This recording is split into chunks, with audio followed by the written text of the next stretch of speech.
Hey everyone, it's Aaron Cooper here again, the clean shaven Aaron Cooper.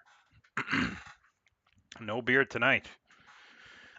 Gotta look good for the Sunday night stream, you know. So tonight we're in for a special treat. I'm gonna go over 3 of my games from the Ottawa RA Winter Open. Hello, Wanruck. Thanks for joining. So the first game that I'm gonna go over is round 3. I was white and I was playing a 2150 player. So I was going into this round, I had 2 out of 2, and this turned out to be quite a fight. This was a very complicated game, so let's get started.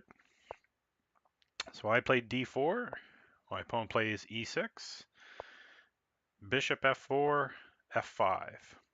So it turned into a Dutch,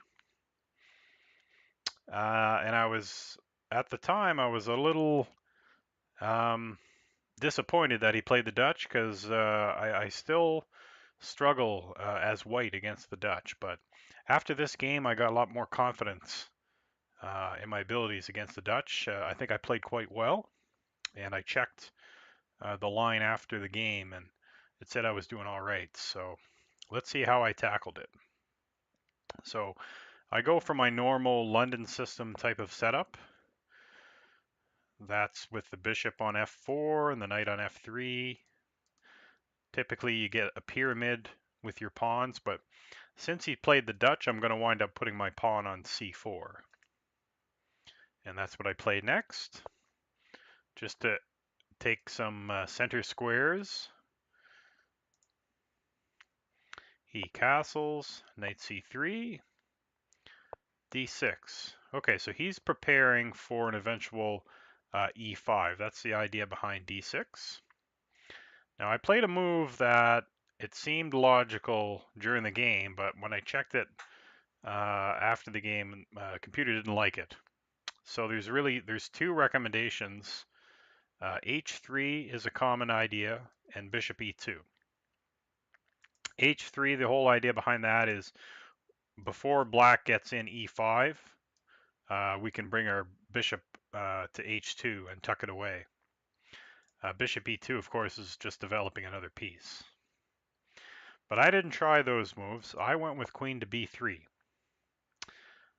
It seemed logical to me. You know, if I ever want to push on d5, I have the queen supporting from this direction. I also line up the queen with the king, and I'm also putting some pressure on b7.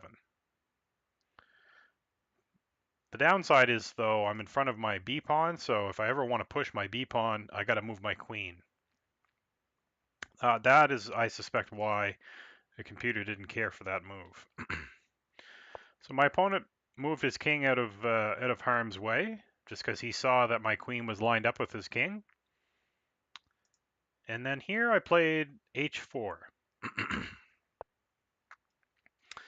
I figured it would be smart to grab some kingside space, maybe push this guy down the board. Also, it gives further support to the g5 square if I want to put my knight on g5 in the future. So I was really happy with the h4 move. Okay, my opponent plays queen to e8, so he's preparing for e5 push in the future. That's a common idea in the Dutch. Also, if I castle kingside, the queen often comes to h5. After h4, can you still castle kingside safely? Asks Wanruck in the chat. Good question. I think it would be somewhat dangerous, especially since black typically attacks on the king side. So black will likely bring the queen to h5 at some point. I don't think I would be comfortable castling into that, especially with ideas of advancing the kingside pawns, perhaps. Be risky. Once I played h4, I was committing to either keeping my king in the center or castling queenside. That was my strategy. Okay, so I developed my bishop, and now my opponent played a rather suspect move. He put the bishop on d8. I didn't think that was necessary yet. It's obvious that he wants to get in e5, but I thought it was wiser to get his knight out first. So slight inaccuracy by my opponent. So I decided to play h5 here. Grab some further space, and I'm also daring my opponent to take that. If my opponent takes that with the knight, I've got an open h file to his king. So I didn't think that he would take it, and I was right. He did not take it. If he did take it, what was my strategy in the game? I think I was going to play bishop to g5. Yeah, I was going to play bishop g5.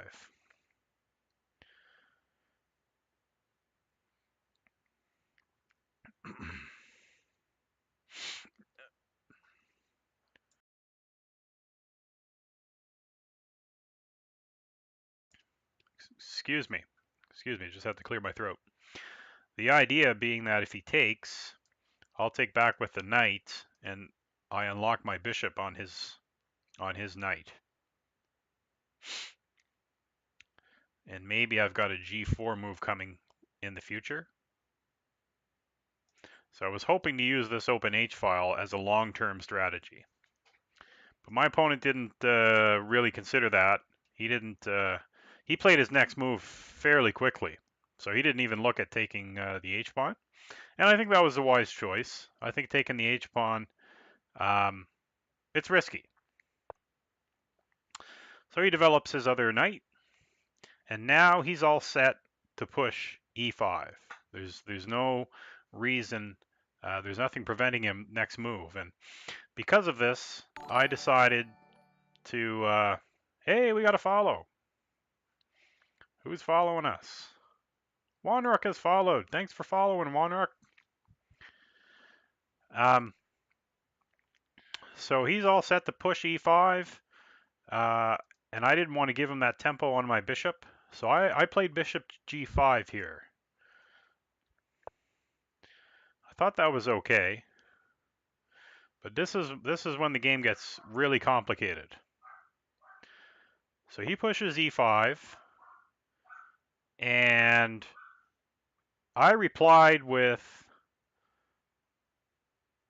I thought it was a decent strategy. I saw that this pawn is weak, and I also want to try to take advantage of the open h file. So I played knight to h4. So knight h4 attacks the f pawn, but it also has some nasty tricks of knight g6 check in the future. Especially if I'm able to move my c pawn, then my queen bears down on this diagonal, meaning that if black were to ever take my knight, that's checkmate with the rook on h1.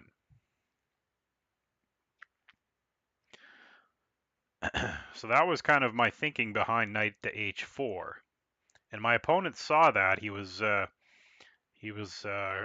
concerned about me pushing c5. So what he did is he played c5 himself. That was a logical move. Now I can't push this and bring my queen into the attack. Now this is where things got really complicated. So the question is, do I take that pawn or do I not? Because he's got two pawns on my d pawn, and his queen is lined up against my king. So I had a real long think in this game at this point. If I push d5, well, I'm closing up the position, and I really don't want to close the position. You know, my hope was to at some point castle queenside and to open up the d file, because rooks need open files. And so my thought was I need to have at least one open file here. So when I castle, I want to at some point open up this D file. So my thinking was I want to either take the C5 pawn or the E5 pawn, or let him take me so that some files get opened. Problem is, if I take this, he can take back with the knight, hitting my queen. So I didn't like that option. The other option, taking the E pawn, I figured he would take with the queen, and the queen would therefore protect the F5 pawn. But maybe this would have been a plausible alternative. That might have been an alternative for me, because after queen there, I could tempo the queen, put some pressure on D6. So let's say he brought the queen back. Then I'm castling with tempo, and I've got two guys on the D6 pawn. So I'd have some pressure there. If I were to play it again, I may have chosen that as an alternative to take on E5. I think that would have been a safer choice. I went with something that it worked out for me, but I think it was a little riskier. I took on F5. I took the pawn, and I'm putting pressure on the D6 square. But black has some play. He's going to open up. I mean, I've got to be concerned about the E file opening up.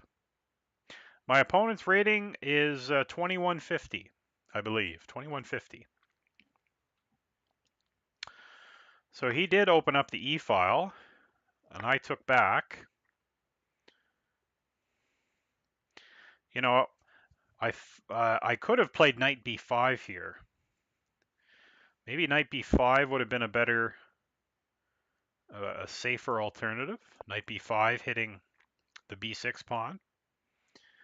I'm pretty sure I considered this in the game, and there was a reason why I rejected it.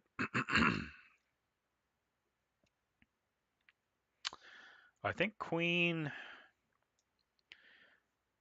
e5, I think, looks strong to me, hitting the knight, and also this bishop is undefended.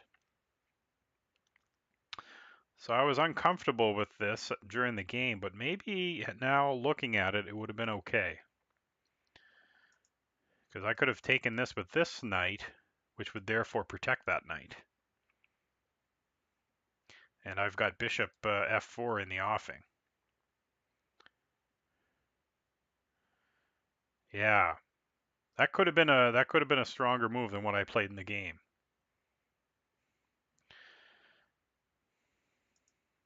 I decided to take, and I mean, this is risky when the opponent's queen is lined up with your king.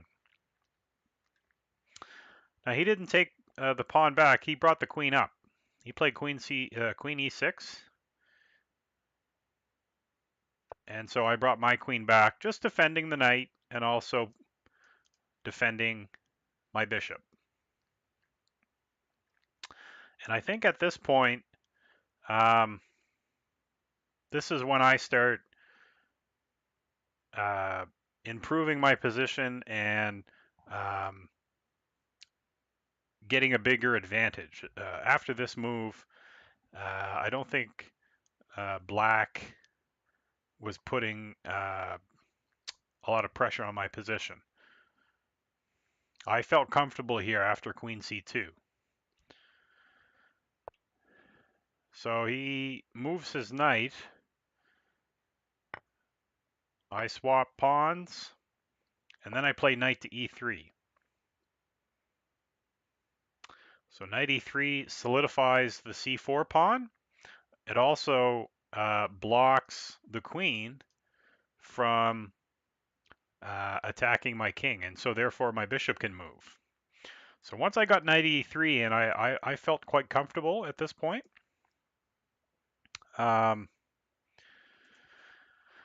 And at this point, the pawn situation, I'm up a pawn.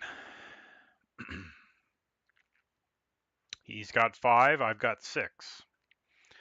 So I thought, I'm going to castle here soon, and he hasn't developed his minor pieces here. And the bishop on d8 is, I mean, it really shouldn't be there. At this point, I was feeling good. So he played queen f7. The idea of just putting some pressure along this file and also moving the queen so that he can move his bishop out at some point in the future, maybe here or there in the future. We both thought that moving his bishop out perhaps would have been a stronger move. But he still has to resolve. Hello, e4, e5. Long time no see. Good to see you again. Yeah, I mean, it's going to take him a few moves to get these 3 pieces out. Whereas I'm ready to castle and I've got all my pieces out. So I was feeling good at this point. All right. So I pushed my H pawn because I wanted to create this dark squared weakness around his king. I thought it could be useful in the future. And remember that. So remember this fact that I've forced him to play g6. That will become important towards the end of the game. So I finally castle on move 19. He gets his bishop out. And now I play knight to b5. It's multi-purposed. I wanted to support the c4 pawn again, but also with my knight moving, I want to hop my knight into d6. So my opponent moved his king. I didn't like that move, but it's hard to recommend a move for him here. He would like to move the bishop to e7. The problem is I have this idea where I fork those 2 pieces and I would take the light squared bishop, and I'd be quite happy with that because then I would have the 2 bishops in addition to being a pawn up. That should be a winning advantage for white. So it's almost as if his bishop has to stay there to look at that square. And this knight is not. It's providing some. It's attacking c4, but it's not the best square for the knight. The knight really would look nice on c6. Perhaps jumping into d4. So it's hard to recommend a move here. So he just moved his king. I hopped in. And then I knew at this point, okay, I just need to solidify things. I'm up a pawn. My opponent, his bishop on d8 is not the best. His rooks are not really involved yet. So I just need to improve my position. And this is the hard thing about chess is sometimes you got to be patient and you just got to slowly build and slowly improve your position. Realizing that, hey, you're the one with the better position. It's on your opponent to get out of his troubles, to resolve his problems. So the fact is, I've got a nice position. My opponent, his rook isn't really doing much. His bishop is not on the best square. And this knight really wants to be on c6. It's only attacking the c4 pawn, but I mean I'm covering it so easily. It really isn't doing much on b6. So because of that, I looked at my position and I said, okay, I've got this nice rook on an open file.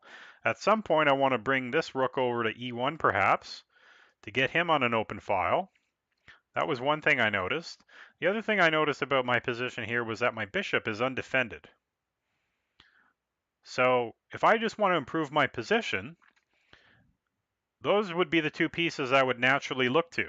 My knight here is okay. This knight is doing a good job covering some important squares and also maybe in the future going to d5. My bishop is doing a nice job protecting the c-pawn, so most of my pieces have a job to do, except for my rook here, which isn't doing much, and my bishop here on g5, which is undefended. So I first decided to defend my bishop. So I played f4, just to solidify and improve my position.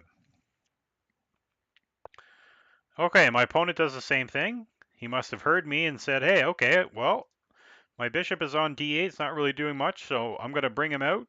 So he attacks my knight. My knight is being attacked twice, so I have to move my knight. So I decided to tempo his queen.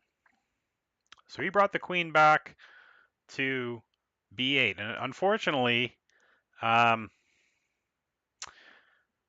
don't think, I mean, what was the yeah, he can't go to c6, because if he goes to c6, I play bishop to f3 with tempo. So he wouldn't want to allow that. So he only really had two squares, these two squares, and either square shuts in his rook on a8 even more. His rook on a8 is still not part of the game.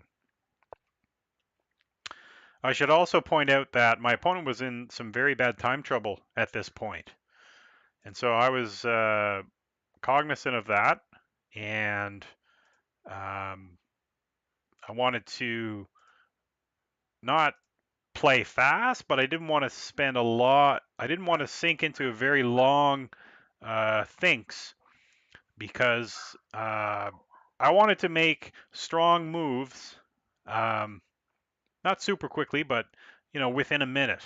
I didn't want to spend more than 2 minutes on a move because my opponent was in such severe time pressure. So fortunately, I was in a position that wasn't too tactical. I've got a positional advantage, so I can just try to find ways to improve my position. So at this point, I saw that my bishop would have a really nice diagonal here, so I improved the position of my bishop. I played bishop to f3. So my opponent kicked my knight.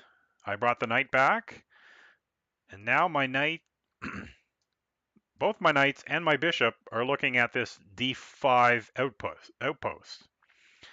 And that'll be useful later on in the game. Now you might notice he's got two guys hitting the c4 pawn.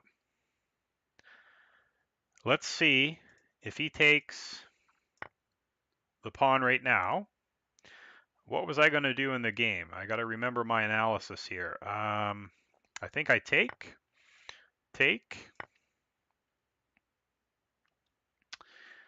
And what was I going to do? Was it knight e4? Knight to e4, I believe, was my thinking.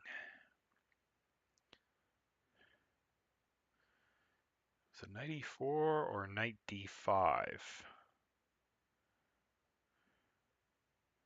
Actually, it might have been knight to d5. Yeah, so now the queen is hitting the bishop.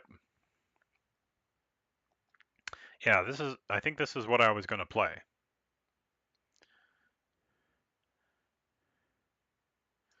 So if he takes here, I have rook takes.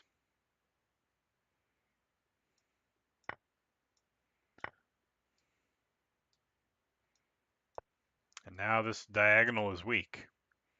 So queen c3 would be quite nasty there.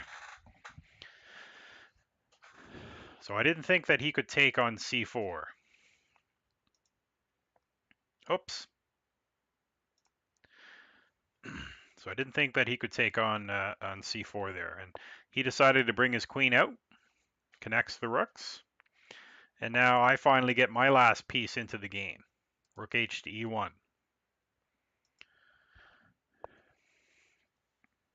Rook a to d8. He finally gets his rook into the game.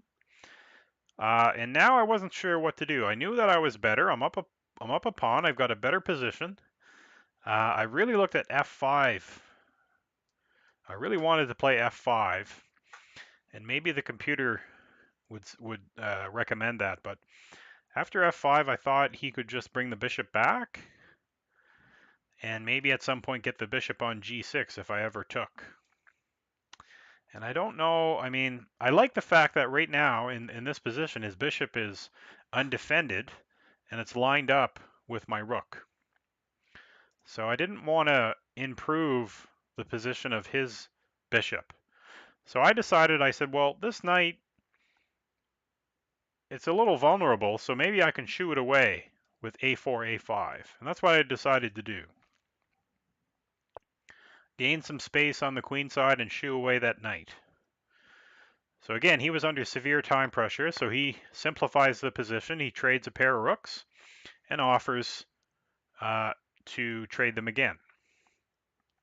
I oblige because I'm up a pawn after all, and I've got a positional advantage. So the fact that I'm up material and that I have a positional advantage, it's okay for me to trade. And now I played queen d3, I take control of the d file. And here I go, I play a5. Now he went knight c8. I think he should have gone to d7. But at this point, things are looking a little grim for him. So I'm now going to take advantage of my stronghold on the d5 square. So I'm going to put one of my pieces there. I'm going to trade some pieces, and I'm going to try to take advantage of the weakness of his king, because his king's got some dark squared weaknesses, but he's also going to have some light squared weaknesses too. So watch what happens. So I sink a knight in there. He decides to trade. Now he took on d5, which I think was the losing move. I think he has to go queen d7 or queen d8.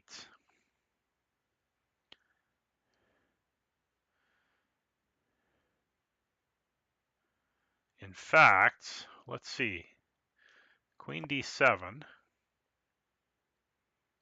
Yeah, I think this is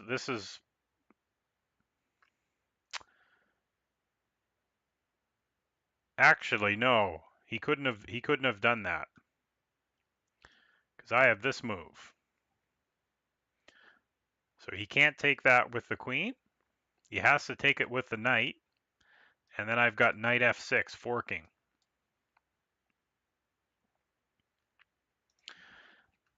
And similarly, if he were to go to d8, I can play knight takes.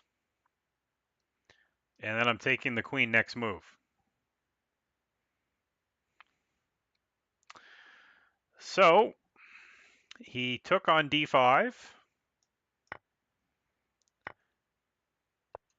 And now I've got complete domination of the light squares, and I'm going to take advantage of the weakness on the dark squares. So remember when I said I pushed my h pawn up, I purposely played h6 to entice g6? Well, this is now when I take advantage of these dark square weaknesses. I played queen c3. That's going to be a nasty check on h8. And I think at this point he's completely lost. So check.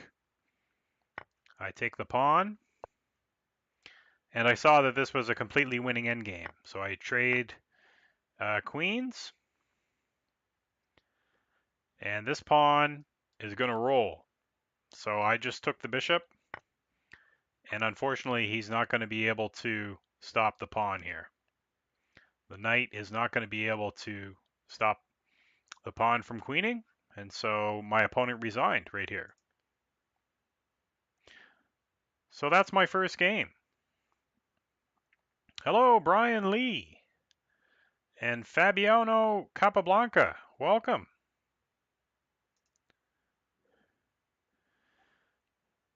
So that was round 3 that I managed to win. So that put me on 3 out of 3 and brought me to top board. So I played the top guy who actually managed to win the tournament. So let's look at that game next. That is the round 4 game. So I will import that. Just bear with me.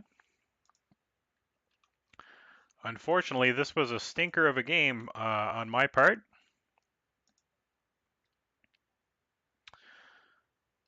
So I am going to flip the board because I had the black pieces. So my opponent was also 3 out of 3, so we're playing on top board. And he is rated 2350, while my rating was 2220. So he was outrating me by about 100 points. And I had played the Accelerated Dragon in an earlier round, and I figured my opponent would have noticed that and most likely would have prepped something against it. So I decided to play my second defense, which is the Scandinavian. And what happened in this game for the first 10 moves or so was exactly what I wanted. I got a position that I knew. It was the opening that I had prepared. Everything should have went fine. Unfortunately, I got checkmated in 21 moves.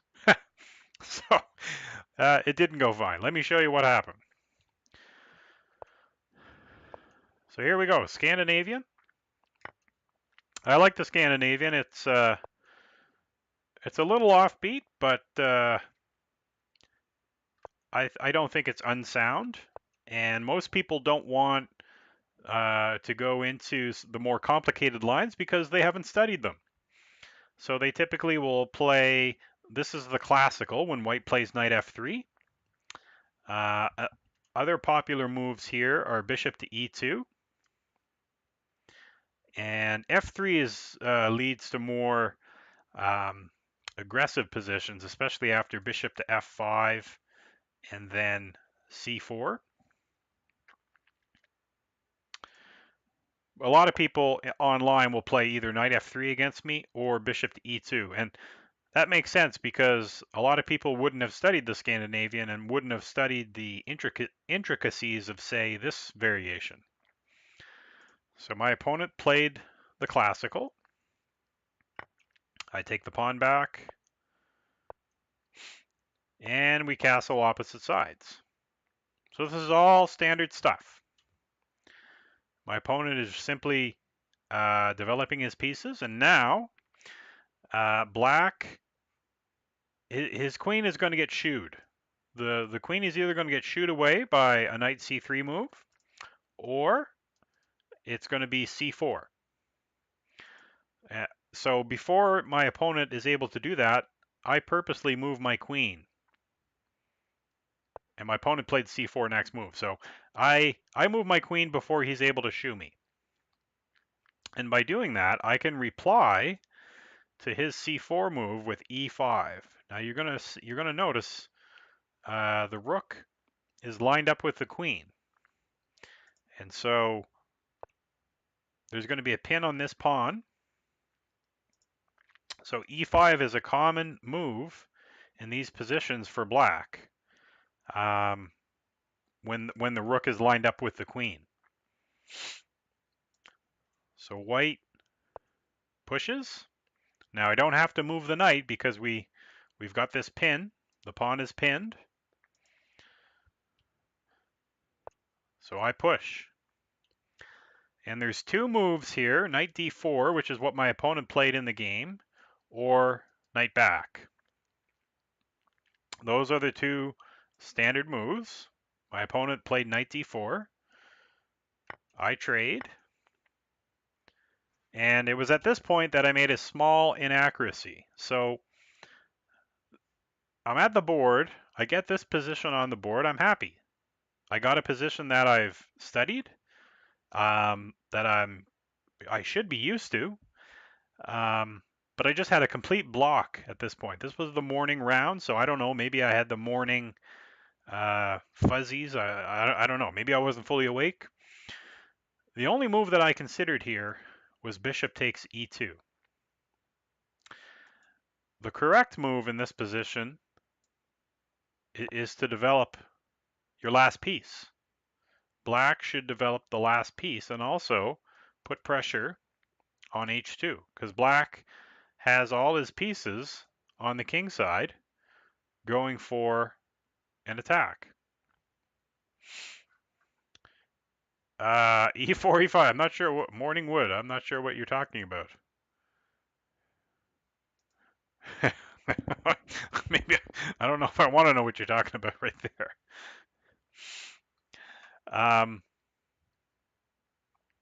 So bishop d6 would have been the correct move, and when I checked it after the game, yes, it's bishop to d6.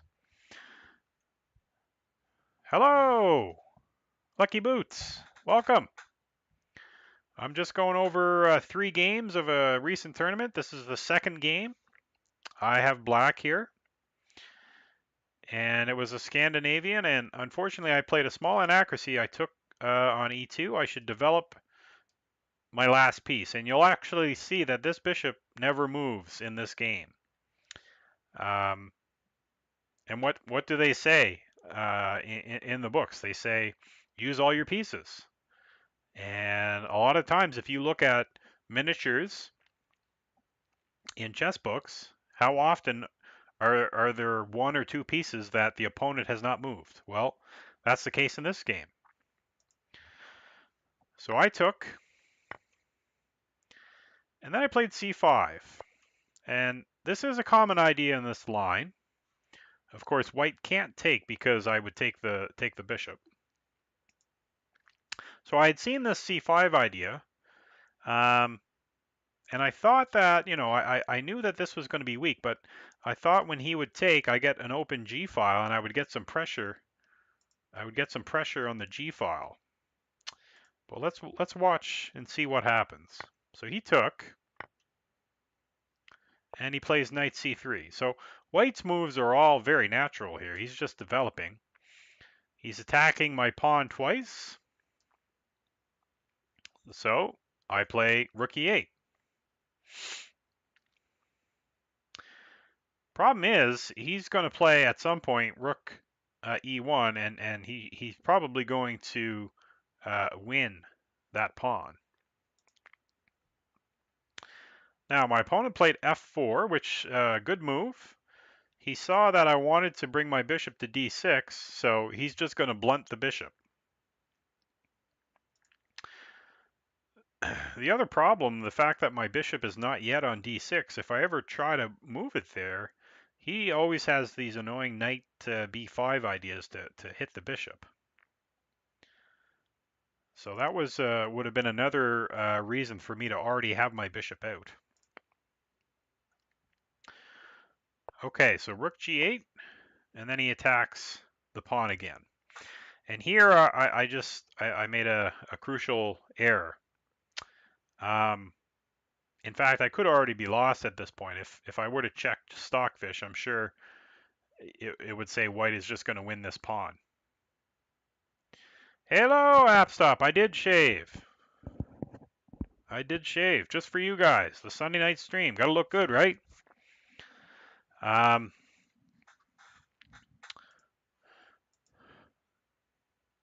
looked at queen g6. The idea, like, it'd be nice if I could play queen g6 and then f5. Then I could lock these pawns and have a really strong center. Then my bishop could come on g7 and have this long diagonal. That would have been really nice. But the problem is, if I ever move my queen, he could play f5, and then I'm never getting f5 in myself. So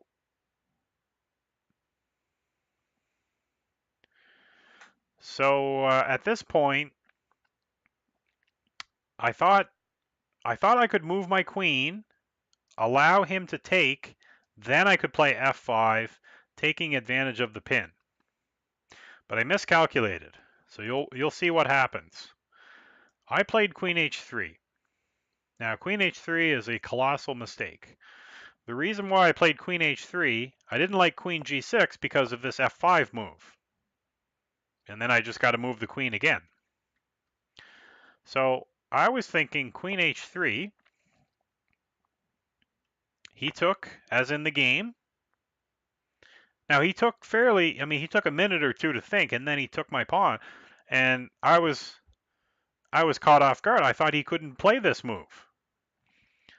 This is what I was all thinking about. So I had intended to play f5. So let me show you what happens. f5, and I've got his knight pinned, right? Check. Just a sec here, guys.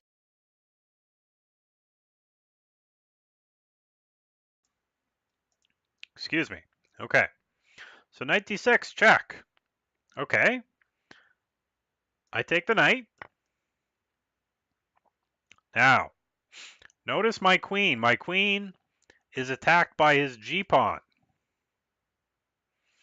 Right now, he can't take my queen because my rook is on g8. But he can, yeah, that is a sneaky knight. He can make my rook move.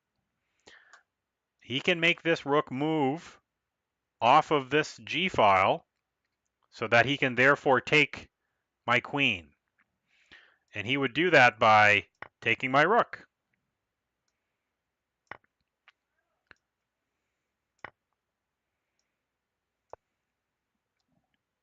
And then he would take my queen.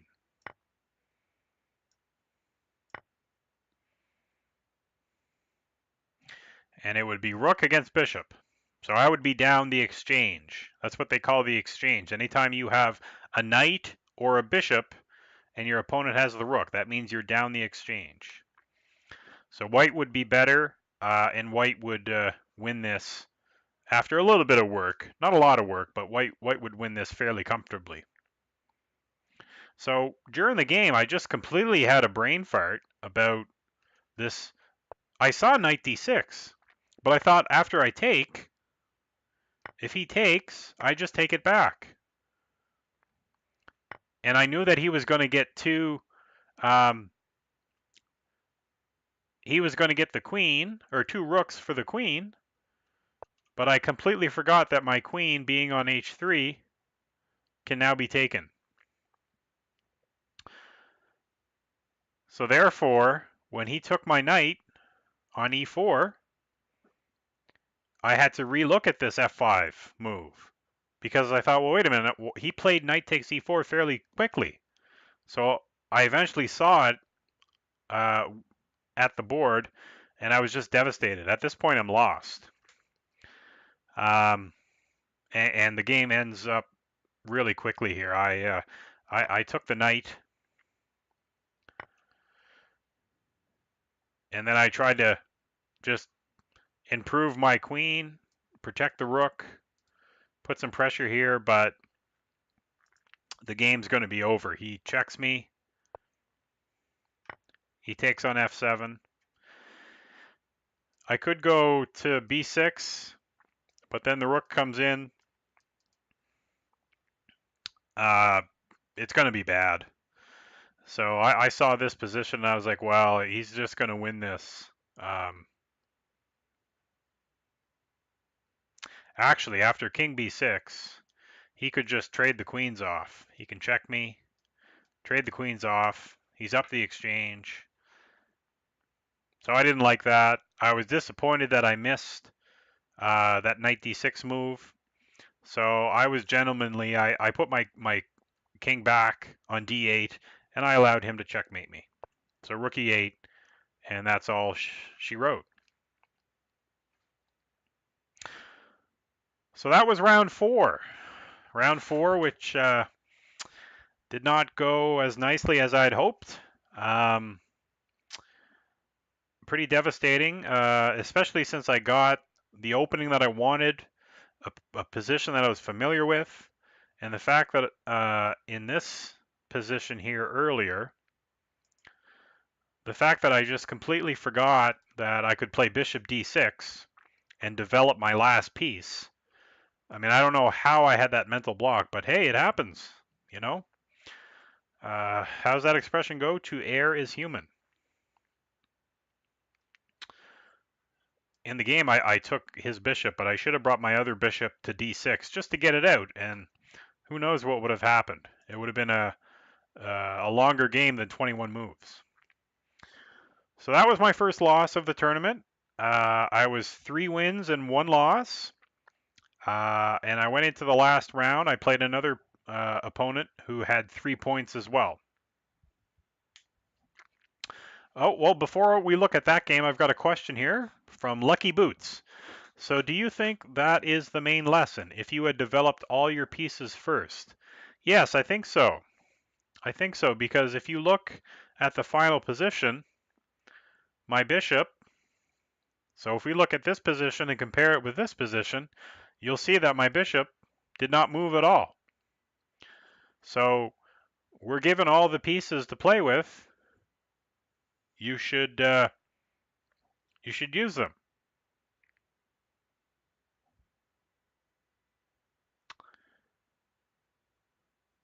Okay, well, if bishop takes knight, okay, so bishop d6. If bishop takes knight, then I would take.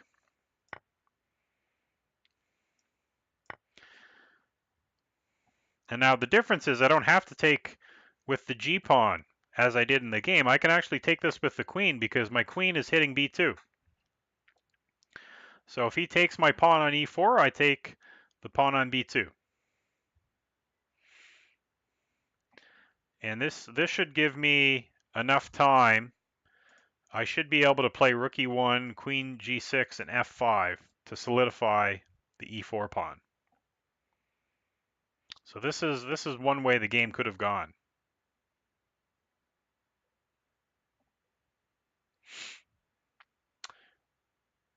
e4, e5, you're saying that? I don't see it. What? Do you need me to clarify something? I can go over a line if I went over it too quickly.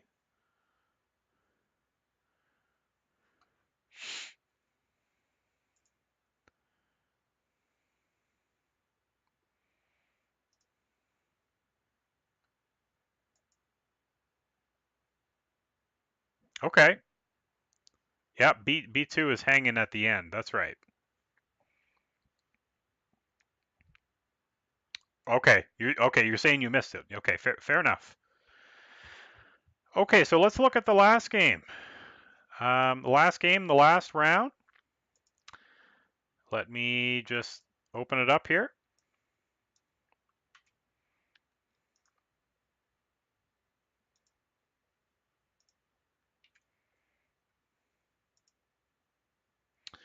So I was white,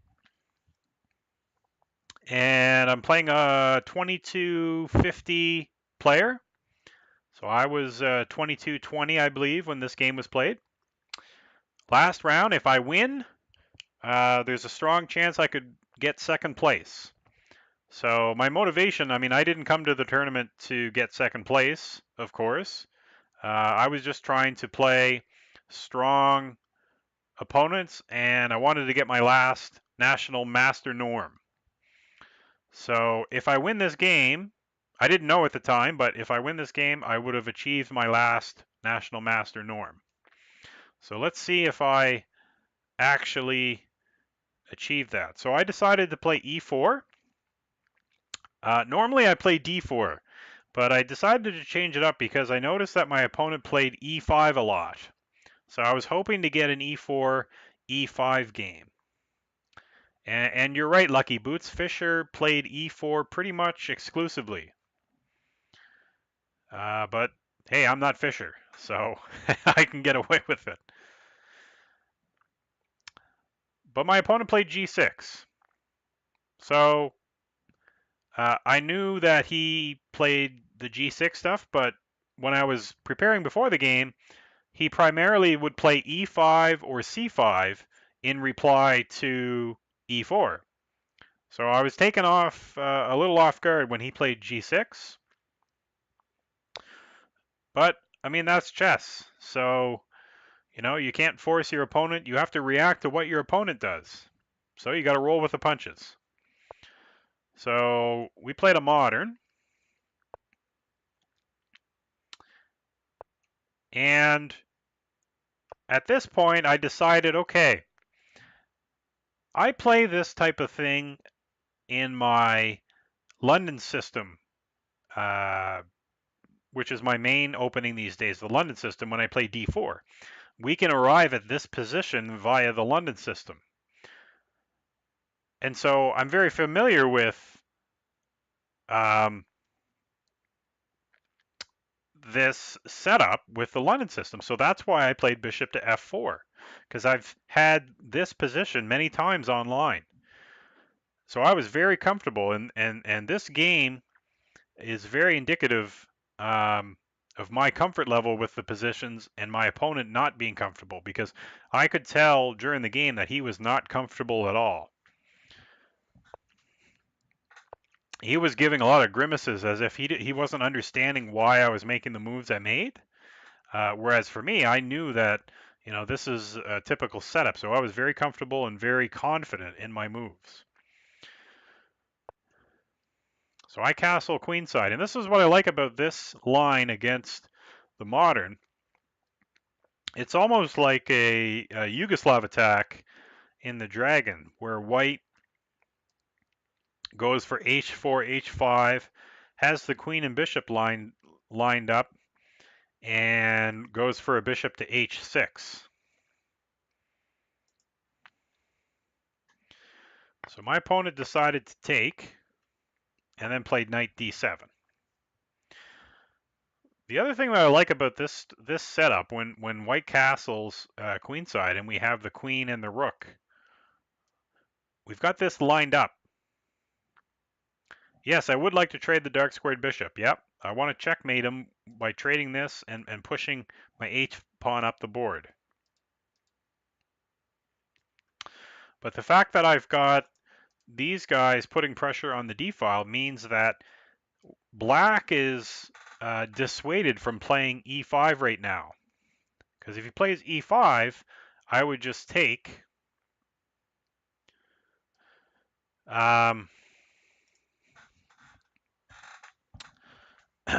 If he plays e5, I would take, and if he takes back, I would play bishop to g5, and then I'd have my open d file. So I would have some pressure on the d file. So I would have been okay with that. So that's why I didn't move my bishop. I said, okay, let's get the h-pawn rolling. And my opponent had to make a choice. Does he want to go for e5, or does he want to go for c5? I mean, those are the two breaks for black. I mean, that's common in the King's Indian. You got to choose c5 or e5. So my opponent went with c5. And I've just learned through experience that whenever black plays c5, a lot of the times d5 is not a good move for white. I had a couple of games online where this just didn't turn out well for me. It really opens up the bishop, and besides, yes, sir, Lucky Boots, I would certainly be open to coaching if you're interested. Thanks, E4, E5. You could be my manager, my marketing person. Okay, as I was saying, I don't want to play d4, d5 because, I mean, I've got my queen and rook on this file. So I want to open up this file. I don't want to close the file. So I decided to take because I want to open these guys up.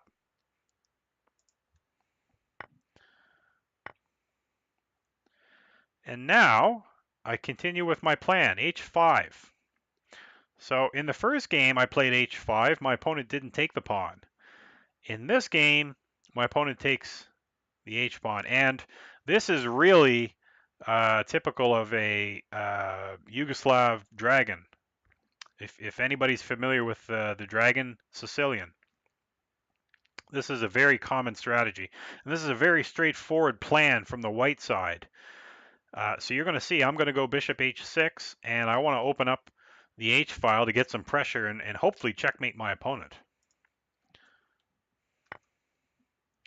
Now, there are times when you can sacrifice, but this is not one of those times. If I were to take here,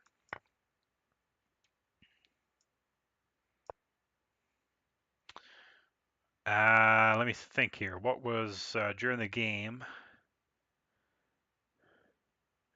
Knight e6 would have been strong here. So the knight looks at these two squares. So my queen can't get in. And the fact that my bishop hasn't moved yet means that I can't get rook g1 in yet, lining up against his king. If we go back to this position, if my bishop was already on e2, then I might think about sacrificing, because then I could get rook g1 in really quickly. Anytime you sacrifice, it's all about speed, right? When you're attacking, it's speed, whether you can get your pieces there quickly. So I decided not to sacrifice yet. So I played bishop to h6. Lucky Boots, you would ask if I wanted to trade this dark squared bishop. Well, here you go. This is what I'm doing, because if I can get that bishop out of there, then black might have some dark squared weaknesses around the king. Hey, we got 11 viewers. We're doing well here. Hello, everybody. Thanks for tuning in. We're just looking at my last round game from a tournament a couple of weekends ago, and if I win this game, I achieve my national master title because I get my last norm. So there was a lot riding on this game.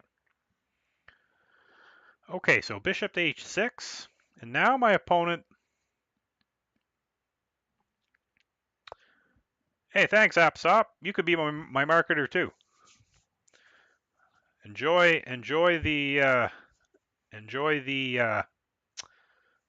the support, guys. Yeah, well, just pretend you don't see the result of the game. I don't think there's a way for me to hide that. Yeah, maybe I should have put a panel on OBS. Anyway, so here's one inaccuracy. My opponent played e6, and by doing that, he's weakening this square.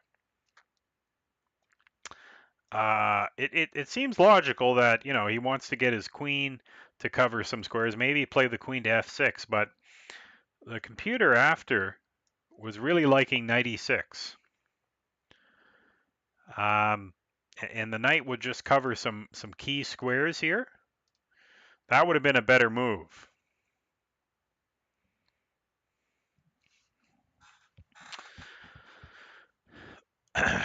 And I think the computer said after the game that this was even. So the fact, even though black is up a pawn, the evaluation is still fairly even, and it makes sense because white has this, always has this danger on the H file. But that's not what my opponent played. He played e6, and by playing e6, it weakens the d6 square. So I could just take the pawn right now. Well, I'd first take the bishop, so that's what I did in the game. Pardon me, I didn't take the bishop right away. What I could do is I could take the bishop right now, and then say I get my pawn back.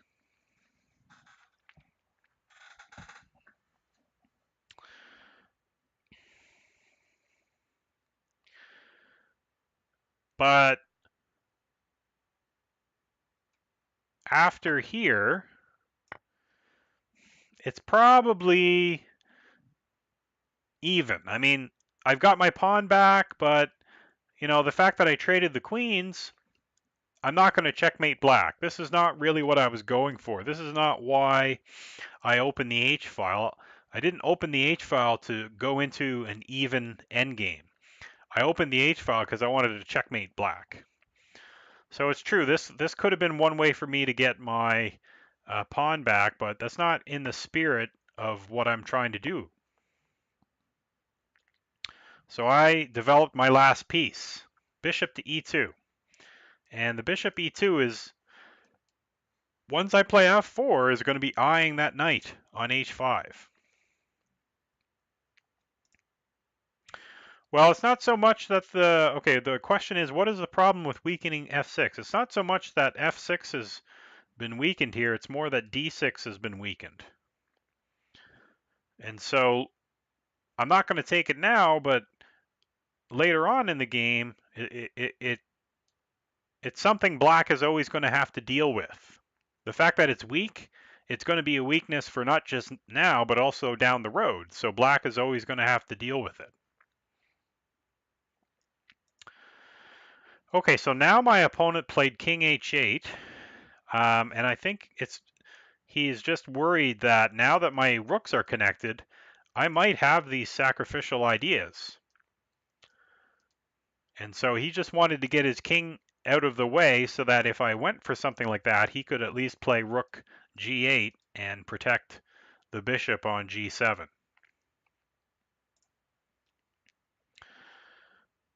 So I exchanged bishops. I decided not to sack. I looked at it, but I don't think it quite achieves anything. We've got a check, and black could just bring the king back. And I'm just down the exchange. If I put the queen here, I mean, there's a couple of defenses, but e5 just looks strong. If I bring the queen here to try to checkmate black on g7, rook g8 looks simple and strong.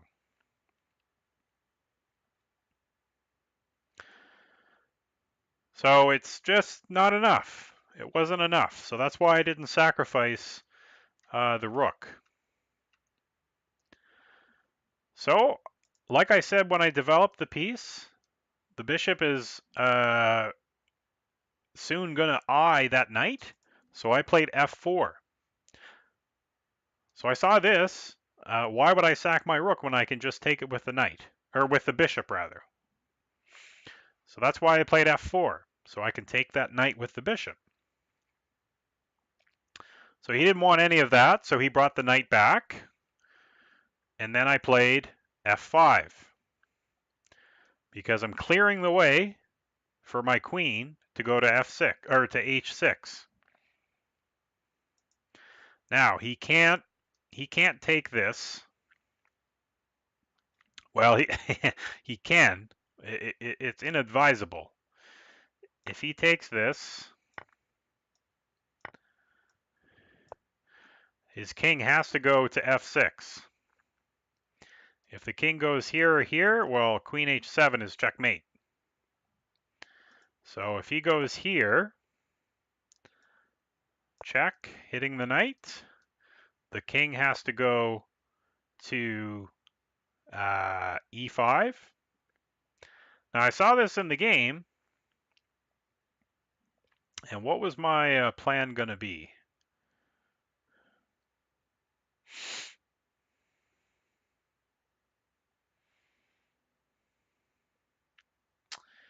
What was my plan going to be in the game? Just a sec here, guys. What was I going to do here? I might have traded. I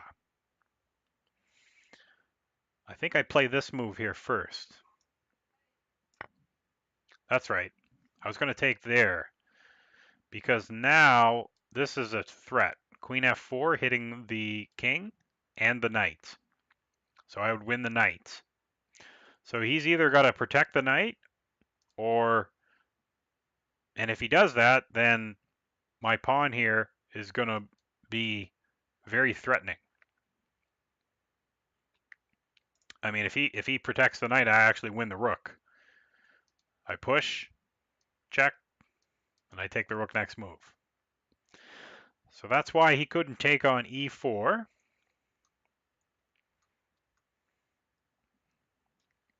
So he played rook h8, just defending the h7 pawn. So I didn't want him to play h5, so I brought my queen in. And now his rook is trapped. So I'm still down a pawn at this point, but I've got positional strengths. I've got an attack going, and I've got the initiative. So I was feeling good. So anytime you have an attack going, you want to open up lines. Open up lines to the king, open up lines for your pieces. So at some point, I'm going to take either the g6 pawn or the e6 pawn. But the other thing that I want to do is I want to open up the lines perhaps for this rook. So d6 is pinned, so I played e5. Hitting d6, but also hitting the knight. So now he played knight e4. And I really looked, this would be nice. I'd like to play f6 and then checkmate him, but he's got a defense. He can bring the queen over. And once he brings the queen over, then because I've locked things up, my attack is kind of fizzling out. So I needed to keep the option of opening up the lines with either taking the e6 pawn or the g6 pawn. So at this point, I said, okay, let's take the g6 pawn.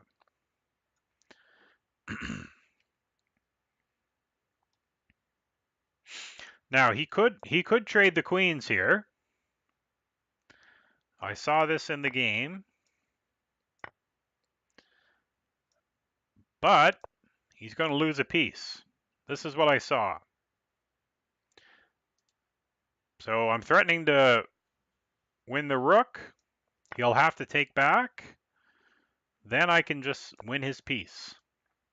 And I've got f4 coming next. Sorry. If I do it with that rook, he's actually got this move.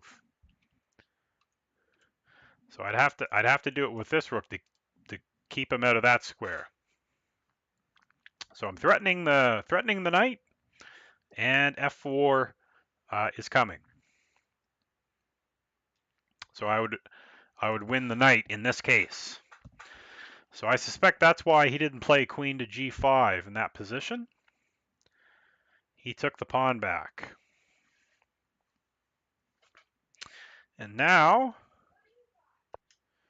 I played rook d to g1. So I've got rook takes g6 ideas. I've got sacrificial ideas. And because I've got the queen and the rook on this file, I have some ideas of taking this rook if he were to ever take back with the h-pawn. So rook takes g6 is a huge threat right now. Huge threat. So my opponent, he really had two options here. Queen f8 is what he played in the game. Queen e8 was one option to protect the g pawn again. So let's take a look at this line. I think what I was going to do in the game was knight takes knight, and then bishop d3, putting another piece on the g6 square. If he would have taken here,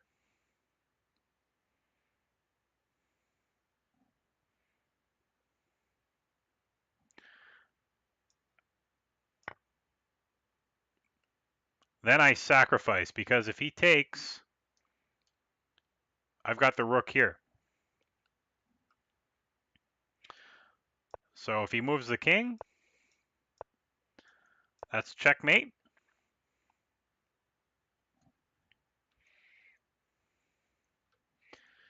Of course, if he takes back with the queen, then I just take the queen. If he takes with the pawn, we've got checkmate this way. So all my pieces are working together in this attack. So I think that's why he didn't play queen e8. I think at this point, even if he would have defended with d5, I play f3. The knight has to move, and then I'm ready to sacrifice on g6. So this was one of my better attacking games. I was quite pleased with how I played. So he decided to play queen f8. He's trying to trade the queens. And so here we go. I ripped the pawn. Hello, Lackenwecker. Welcome. So rook takes g6. Again, if he takes here, I'm just taking the rook. So king here. And now I had to calculate. I needed to calculate 4 or 5 moves in advance. So I looked at queen f4, but after queen f4, I think he has king e8, and he was getting out of harm's way. So queen f4 wasn't doing it. Knight takes, queen f4, potentially winning the knight. Well, same problem. The king goes back. Actually, no. In this case, the king probably goes here. Just holding the. Let's have a look at that. Takes. And then I think it was here. So his knight is on prise, but yeah, the rook is still hanging. That's right. So what do? I can't take the the knight just yet because my rook is hanging. If I take the knight, he takes my rook, and he's ahead. So that wasn't doing it for me. And then finally I thought about this idea, rook f6. Maybe with rook f6, in combination with a bishop b5 check, I could get some active play. So let's see how I made this work. So rook f6. Now if he moves the king, I just take the queen. So he has to take with the knight. If the king goes back, well, that's just going to be checkmate with rook g1. So only move, king back, check. So right now, the king has no squares to go to, so he has to block. Check. And he's got to block again, because if he goes king here, I take the knight. Checkmate. So queen blocks, bishop check, king here. So I had seen up until this point, and I had to assess, okay, what's the story? Well, right now, we both have a rook, and we both have a queen. So the story is that I've got a knight and a bishop against a rook. But I saw a little deeper than just the material. I saw that I can keep his king right there, basically keeping this a rook out of the game. Or at least he's going to have to, play a5 and bring the rook up this way. And that's going to take him a few moves. So I decided to take the pawn. He exchanged queens. And now the pawn does a nice job of covering these two squares. And in combination with the bishop, the king does not have access to any of those squares. So it's going to take him a few moves to get that a rook into the game. So at this point, I saw that I was up 2 pawns. There's 5 pawns for white, 3 for black. So I'm up 2 pawns, and it's knight and bishop versus rook. So I knew that I was winning at this point. So this is why I was comfortable with going into an endgame. So my opponent played a5 because he was trying to get his rook out. I played rook h6, defends my bishop, but also keeps his h-pawn on h7, and also ties his rook to the h-pawn. He played rook a6, knight e4, just protecting the pawn here. And actually, at this point, my opponent resigned. This was the end of the game. It was a little premature. But one way that the game could have went,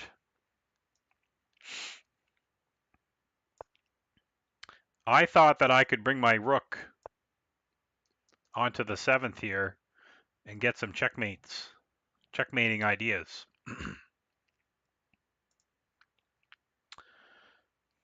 I'm just going to make some silly moves here just to...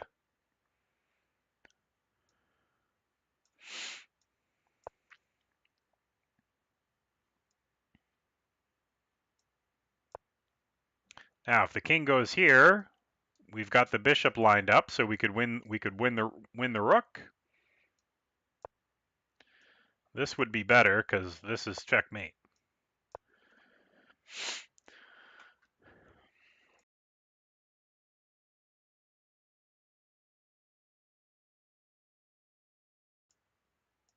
Okay. Question, what about running the f-pawn up the board, or is that too slow? Well, let's go back.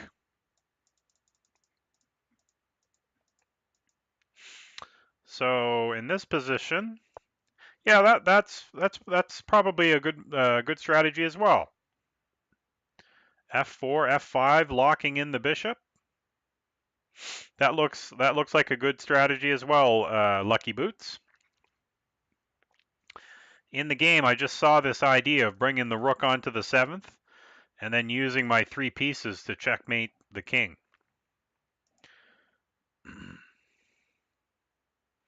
Before rook a6. So right here, yeah, I mean that's possible. So right here, that's a possible continuation, yeah.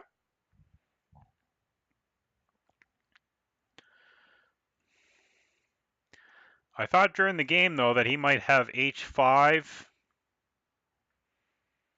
and then he's giving his rook a few squares. So I didn't want to allow him to play h5.